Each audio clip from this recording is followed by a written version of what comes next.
Yeah. Welcome. Yeah, Dr. Pepper is not going to ever be a thing. I don't know why you bought so many of them. Like, we about to be drinking Dr. Pepper like we Carlos Miller or something. Like, you know how much money Carlos Miller probably get for Dr. Pepper? I don't know, probably not much. More than me. More than goddamn me. Welcome. Mic check, mic check, mic check. Ah! Yeah, definitely got way more than me. And, shit, bruh. You buying them like we really fuck with them or something. That's a you thing, brother. Sister.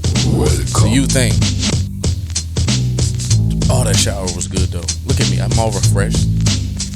Looking all good, looking all tasty, looking all delectable, looking all delicious, looking all masculine. Look, we got her. She can't fight that. She like, damn, this nigga do look like a man. This nigga look like a man. I'll come get you right now, girl. What you gonna do then? Yeah. Always playing with me, bro. This shit crazy. You act like a dog with her, then she's all right, chill. But the shower sauce is still on me. Pause. That was crazy. The shower sauce is still on me. It's the reason I said sauce too, because I just, you know what I'm saying? But it's a relaxed alertness in a young nigga or a young nigga meditation. You know what I'm saying? In the shower, when you like, I'm wondering why we have our clearest, deepest, most introspective philosophical thoughts in there. But the world has become such a shithole that the only place you really have of peace and meditation is the bathroom. You know, warm water gives us dopamine. The lack of phone distractions activates the default mode network, DMN, in the brain. We got a default mode. She stay on that. She don't even come back to the other modes. She don't even be live mode. She don't even be real time. She stay in default mode. I be like, what's for dinner? Default mode. Babe, I need some love, attention, and affection. Default mode. Babe, default mode. We are so overstimulated that the bathroom is the last offline place on earth. It's the only place we can actually think. What do you think about that? I think it's true. I don't think it should be true, and it has to be true. My home was supposed to be that thing, but I realized I have to go to the bathroom, or else you would just stare at me and do these weird, like, I'm not going to say anything, but I'm thinking, and it's like burning me. It's like burning holes in me. So I have to go into the bathroom to close the door so that to stop your laser eyes from staring at me. You know what I'm saying? And like being weird. Anyway. Island boy. Island mod. He was right, huh? He's somewhere in the island like, see, that nigga got to go to the bathroom to be free. He can't even. I would have never went to Puerto Rico. Like, that is so stupid. That nigga is in Puerto Rico, not taking regular showers, not washing his hair. Niggas will give credit and credence to like just neglecting regular people's shit. Like getting a haircut is now shamed on in the conscious community, like because it's against your you know the balance and the spiritual and the it's a chakra thing and it's right. It's Samson. I believe in that shit. Black men, we need our hair, but what's harder? What's easier? You think? What's easier and what's harder? Is it easier to rebel against the system and I'm going to grow my dreads and I'm going to just grow my hair and I'm going to be unkept and I'm going to make it far in life and I'm going to achieve my greatness and my level and my standard of happiness and all that? Or is it harder to just go and acquiesce a little bit to the system to perform in it? Which is harder? Like giving up your internal thing? Oh, the first one would be harder, is wearing the dreads and still trying to make it in the system. I think that's what we think is harder, but it's actually easier. Because it's like, you're saying I gave up. was in so many words, you're quitting. You're choosing to not make it. And you know you're not going to make it this way, but you won't cut your damn hair. Why? You standing on business, right? But isn't that kind of easier than working? Than getting a fucking job? Than cutting your hair? Isn't it harder to stand up and be a man? And isn't that conscious path what niggas assume is, oh, if it's the hard way, it's the right way. So that's what conscious niggas think. Oh, if it's hard, then I'm doing it right. So when you go do the harder thing, I don't know. I'm just hating. Anyway, power word of the day is limerence. Limerence. An involuntary state of mind resulting in a romantic attraction to another person characterized by an overwhelming obsessive need for one's feelings to be reciprocated. So basically, groupies. Somebody trying to force a mutual infatuation based on their level of infatuation with you. The context of it is when I was thinking about more like us missing, people and persons and places and things, and I'll get to that. That was a shower sauce thought I had. I was in the shower and I was like, damn, bro, what does that mean, bro? Why do I miss you? I don't really want to get into that because that's kind of easy. The more thing that I'm focused on is, what the fuck is that? Like, is that a, like, you know what I'm saying? Or are we creating something in our brain? Is it something that is that we don't see, that we don't know about, that is happening? You know what I'm saying? And it's almost like when you don't know something has metal in it and it gets picked up by the magnet. I don't know. It's like we're sitting here, we vibe and we have interactions, and we could say we know somebody somewhere. We know he's alive. We know my mom is wherever she is, living in North Carolina. Why do I miss her if I know everything about her? Like, I know everything. What is that to miss something? But we'll get to that one day. Today's pod is about the weaponization of therapy talk. Yeah, you niggas out there, you do that. And it's mainly the women. Y'all are mean. Y'all some fucked up people. My partner did not attend to what I was saying, so they're egocentric. Yeah, you said that. You remember that? You called that man egocentric, and he fucking was busy. You can't be busy. You can't not care either. That's the other thing. I have to care now when you care. What if I don't care right now? What if I can't care later? You my wife, so you got to sign off on this. If I don't care right now, do I have the space to not care and maybe give me the chance later to care? Does it depend on what it's about? I'm talking about in general, in the relationship. If I choose, I don't give a fuck right now, what you gonna do? You gonna try to compel me to give a fuck, ain't you? Be honest. That's fucked up. My partner spends over the budget on things for him or herself. So they're narcissists. My partner checked his girl's phone when they were talking. Oh. I read that wrong. There's a list from Psychology Today. This list is from Psychology Today about just misuse of therapy talk. My partner checked his or her phone when they were talking and basically ignored me, so the relationship is toxic. I don't know. My partner wants to have sex more than I do. Yeah, you're a sex addict. Yep, I'm starting to get...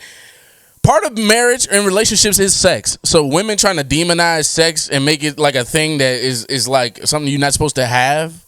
And if you indulge in it or like it, then you're a bad person. That is insanity, and you need to go to a mental facility for that. That is some mental shit that you're trying to put on somebody. That's like a mental, what's it called when somebody's doing a mind game on you, but a mind game is like too colloquial of a term. What is the actual shit? It's like a deception thing. It's like a mental deception. There's many levels to that girl acting like sex is a problem. It's a manipulation, in general, but it's a fucking, she's working on you is what I'm saying. It's not like It's no execution in the idea of sex ain't why we having sex. Like nobody says that. Like that is she's intentionally trying to do something, and you can't let her play with you that way. Soon as she stop wanting to have sex with you, you should stop wanting to be in a relationship with her. It's really that simple. And she could act like, oh, that's so shallow and that's so wrong, but you can't just start taking shit off the table if this is what I'm even at the table for. You know this, so why are we doing this? This is some other shit going on. She felt like she lost her power, and now she trying to relinquish strength, and you know what I'm saying? And it's a lie because she want the sex. That's some narcissistic shit if you ask me. My partner forgot to pick me up from work. Your inconsiderateness triggers my insecurities. Oh my God, I can't even. Who is with these people that talk like this? You're not honoring my personal boundaries. Doing this violates my boundaries. People shouldn't even be allowed to date. Like, it should be like a Surgeon General warning, like how the cigarettes got it. It should be therapists like that. You got to go get, once you become 18, you go across a board and they scan your fucking brain. They mentally evaluate you, and you have a score and a rating for the dating market now. Niggas, no, you can't avoid this. This is your Carfax. We can look this up. What was her evaluation like? And it's only in regards to dating. It ain't no HIPAA breaking. It's only in regards to dating. You got a score, and it's a spectrum. And there's a great person to date that's perfect. Then there's a person that's on the other end of the spectrum. And you're going to come out of high school with your score. Then you can go to college and all of that. Then they give you another score. Every 10 years, you should get another score. You should check in on your mental health. Just specifically for dating, because you shouldn't even be able to go to therapy because you're crazy, learn terminology, and then use it on people who aren't crazy. You should not even be allowed to do that. You shouldn't even be, like, how do you even know about these terms if you ain't fucking nuts? Normal sane people don't read this shit and even discover these terms. You are frequenting the hospital. You are frequenting evaluations. You are constantly being evaluated, and you're under a therapist's examination 24/7, and they are regurgitating these things to you, and now you're like, you have to weaponize it, because how else do you beat therapy if it's just you versus the whole thing of therapy? You have to fight it somehow by rewording things, by telling yourself that this means, and actually internalizing a meaning to personalize it every time. It couldn't have been a coincidence that somebody gaslit you. This is a gaslighter. This is what they do. Get the fuck out of here. Like, you couldn't have just gotten gaslit. You know what I'm saying? It's never all right. People do this to avoid accountability, to control people's behavior. And I started all this with, do you allow people to control your emotions with, and that question is like, do you out there allow people to make you do something that you don't want to do because of feelings and emotions? Do they look at you a certain way? Do they say shit in a certain tone? Do your kids cry when they don't really feel real enough pain to really cry? But it's a thing to control the situation, to control the outcome. People do this to claim moral authority. People claim and do this as well to invalidate others, labeling a partner's perspective as toxic and gaslighting to undermine their experience and win the argument. That's it. These bitches just be trying to win. These people on Twitter saying all that shit, calling you a narcissist, just calling you crazy, all of this shit, they not doctors. They just mean. It's real simple. Mean people do mean shit. If you were this educated and you was actually a good person, you would never use these words. It's actually smart to not use these words, because to call somebody unhealthy, what the fuck you gonna get from them? Health now? Calling me toxic and I'm supposed to respond like a warm gust of perfume. Like, bitch, get the fuck out of here. People using boundaries are unsafe to manipulate people.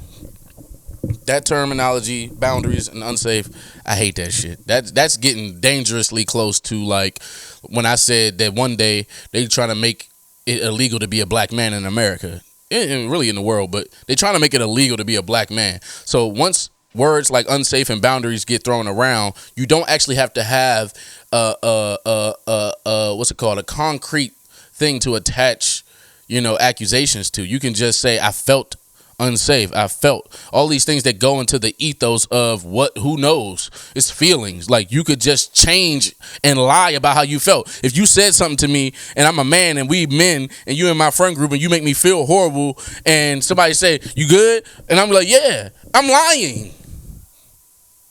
That's not how I feel. So feelings can be manipulated and lied, and you can deceive people about how you really feel, correct? So why does somebody's feelings weigh so much in the judicial system? In society, even in social, what's it called? Court of public opinion, social circles. Why does it matter how somebody felt? It's usually only because the people that they're talking to, that audience, they play on feelings too. They need to feel together. They all are in their feelings. That shit don't work on nobody who's taking care of business. If you're getting shit done in your life, you don't even have room or time for feelings. You learn that is a dragging down situation. You get into your feelings and you look up and you ain't went nowhere. Or you went backwards. That's what I do. My feelings make me fucking crash out. And then I'd be done fucked up the future I had. All right. Next subject. Let's get to let's stay on topic, toxic traits. But we get into hip hop now. Black music. All right. Hip hop is not black music. Black music is not hip hop. That's a whole nother conversation. I don't want rap music without blank. Confession, I think I'm addicted to the toxic traits of hip hop. I think we all are. I think most people like hip hop. Most people who ingest hip hop like hip hop for the wrong reasons and don't necessarily realize that there's nothing really good about this. How about this? If we take out all the things you love, would you still enjoy it? Or the things you love most? Because we know beef is on the first thing on the list. We got to have niggas at each other's throats. We can't have nobody getting along.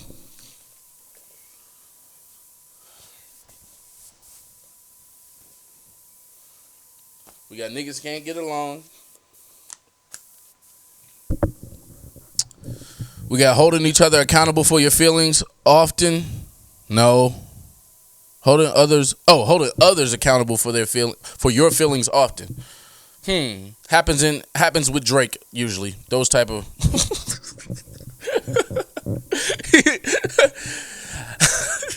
Drake usually uses all his toxic traits on women. It's so surprising to see him use it on men this year. He got to go with something. He's trying his best. I know, baby. Almost done. Depending on relationships and friendships for happiness. That is what is a rap hip hop entourage? What is an artist's entourage? Having to win in any argument. I think celebrities struggle with that the most because they can't be human in front of us. We don't even allow them the space, and those that we do allow the space, they get crucified. And who wants to do that? Who wants to go through that? So of course I'm going to invest in a team, invest in a fucking publicist, invest in a group of people that they are never going to let me lose, even if I'm wrong. They're going to spin it. They're going to swing it. We're going to stay up all night. We're going to figure out all the best responses. We're going to vet all of this. Even if it's just a nigga on Twitter, we're going to go versus this nigga, and we're going to win. Constantly criticize others, rap beef, and that's kind of built in rap. I mean, you have to tell people that niggas ain't shit. I remember when I was listening to rap, and I thought certain people were good. And then I heard somebody say, that nigga ain't shit. He just do this and I said, hold up, for real? Damn. Now that's sad because I loved that nigga at first. Why I turned on him like that? That's hip hop, baby. Let's get it. Manipulating others to get what you want. That's what's a feature for a feature. Not feature for a feature, but the feature game in rap is clearly people manipulating people using their power and their money and all that shit to control. Like, even as fans, I wonder why y'all enjoy certain songs and y'all don't think, why I never heard this person with this person? Why I never heard this person with that person? It's called control. They're bullied. They can't. No. I don't even care if y'all made the song, nigga. You won't put it out, or, you know, if you do, nigga, fuck you. So, yeah, this is crazy, man. Competition is not a toxic trait, but I believe it's necessary in hip-hop because competition is necessary in everything, I believe, because it drives people to be great. You know, if everybody didn't have competition, niggas would make the same shit and just be lackluster. Nobody would elevate. Authenticity. I demand realness, which forces artists to crash out. I don't know about that part. I don't necessarily demand that. Certain sects of hip hop, basically the ones that are hell bent on violence and streetism, they do tend to demand realness from the artist, which also is a fucking catch-22 because, you know, this nigga's he got to be out and free to fucking make music and for you to see him and enjoy the music. But it doesn't seem like you even want that because you also want him to be so close to the line of going to fucking jail. So we're dying.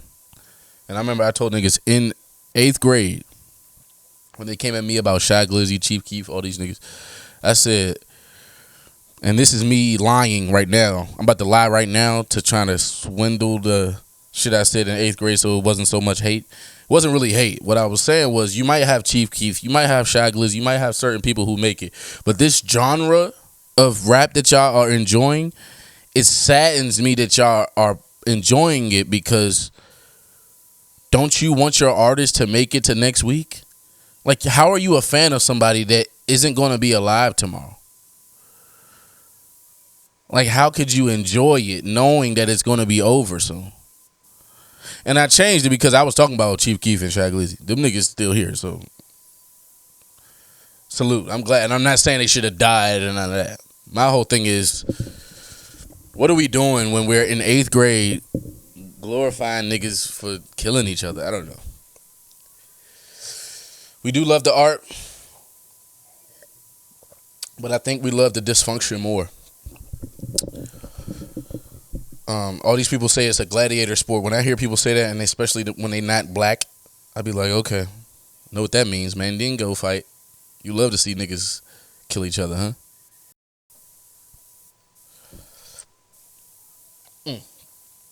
Couch segment. Let's get to it. Psychology of missing. I think we are in love with ghosts, and ghosts are real because you ever had a relationship with somebody online only and you still missed them? No?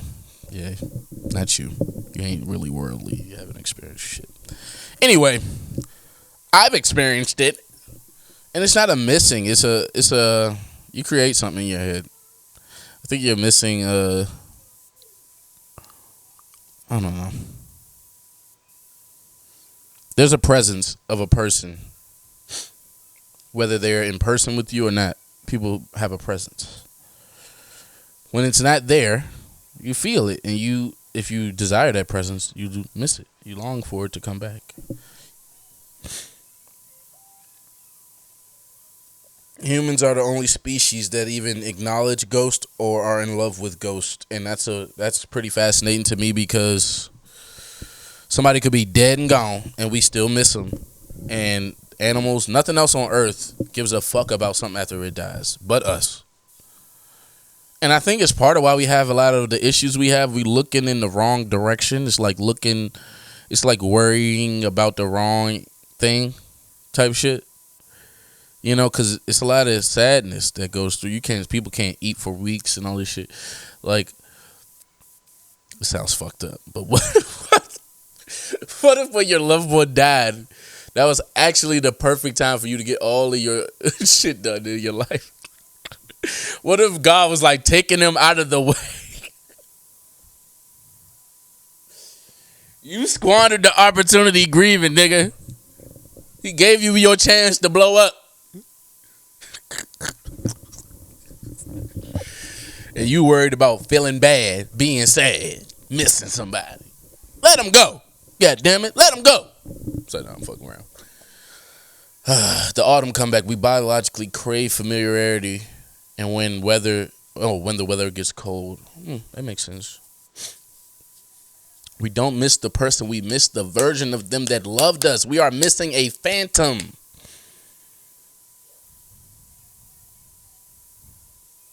Yeah, we'll get to that next episode. Built or bred? It's my new Nature is Nature segment. Is the crash out king, the guy with zero emotional control, is that guy built or is he bred? Is his environment making him this way or is it genetic?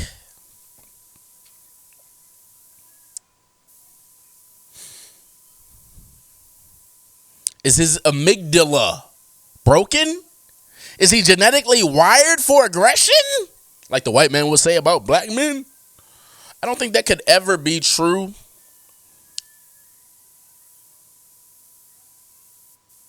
Unless we were, I don't know how to explain that. You know, I think we can, but there's always a possibility for something else. There's no environment that is completely constant without change. And that change always leads to other change. So, you know, you could be bred for aggression and end up a sweetheart, is what I'm saying. You don't have to be that way. At some point, it is a choice, and at some point, you are cultivating the garden that was grown before you. You shouldn't do that, but how do you know? Side B, nurture. Did he grow up in a house where silence equaled weakness? Maybe so. That would make someone very aggressive. And it's not genetics per se, but it is the building blocks of his personality. Epigenetics. The gun is loaded by genetics, but the environment pulls the trigger. So you can be genetically set up and basically proned, more likely to be a certain way, do certain things based on your heritage, family, blood, and genetics and race, etc. I added all of that. But the environment, what Dave Chappelle? I think the environment is a little sick. He says, why do we always call people crazy? That's dismissive. These people aren't crazy. These are smart people. Maybe the environment is a little sick. They start clapping. He was like, y'all like that? He started getting nervous. Like he's such a comedian, but he's seriously like saying like, what I'm saying could get me killed. So keep clapping and all, but can we move on? I get it. It was dope. Can we move on? Because this is when the bullets come. Shout out to Dave Chappelle, bro. New special was crazy. He really leaning into the political shit where he's like, just not letting it. He's not letting. First of all, he's not going to let transgender slide. He's never going to do that. Pause. Nope, I'm not letting him slide either. Pause. I just can't even talk about transgenders and sliding. Anyway, Dave Chappelle's special was fire. He's keeping his foot on their neck. And he's just very crafty in the sense where his newer jokes, it seems like he's not trying to be so silly all the time. He's raising his audience to enjoy more mature humor. And like I said, what I'm finding myself laughing at isn't the punchline. You get what I'm saying?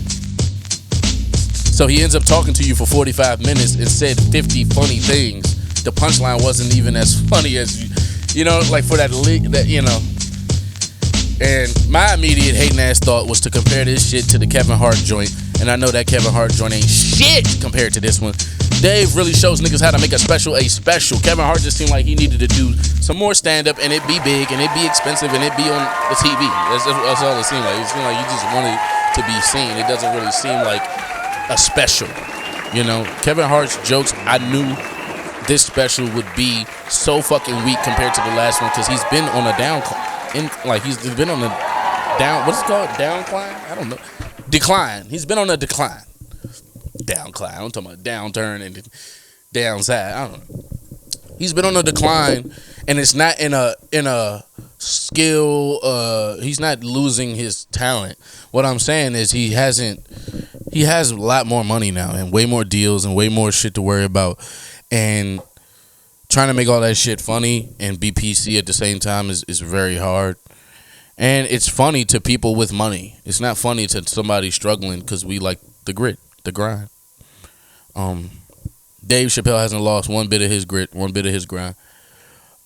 And what I noticed too is he smokes his cigarettes, and those cigarettes, as a creator and as someone who speaks, and a nigga who is fucking always loves fiddling, what they call fiddling with things with their hands. Gotta have something in your hands. Gotta have something to do. Might be an anxiety thing. Might be something.